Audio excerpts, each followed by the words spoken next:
আমার প্রিয় ভাই ও বোনেরা, আশা করি আপনারা সবাই ভালো আছেন। আমি আপনাদের সাথে আজকে একটা জিনিস শেয়ার করতে চাই। আসলে কিছু বাংলাদেশি কানাডাতে এসেও তারা প্রতারণা করছে, নানা ধরনের প্রতারণা। তারা কানাডাকে বাংলাদেশ বানাতে চায়। এমন একটি প্রতারণার ঘটনা ছোট্ট করে বলবো, কারণ 1 মিনিটের মধ্যে বলতে হবে।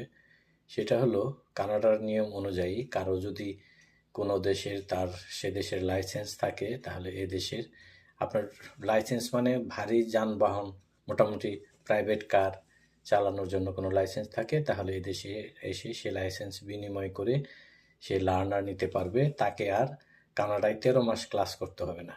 কিন্তু আমার পরিচিত এবং আমার ইয়ারমেট বলা চলে, সে মোটর সাইকেলের লাইসেন্স দেখিয়ে এই লাইসেন্স বিনিময় করেছে। এটা কত বড় একটা প্রতারণা। সবাই ভালো থাকবেন।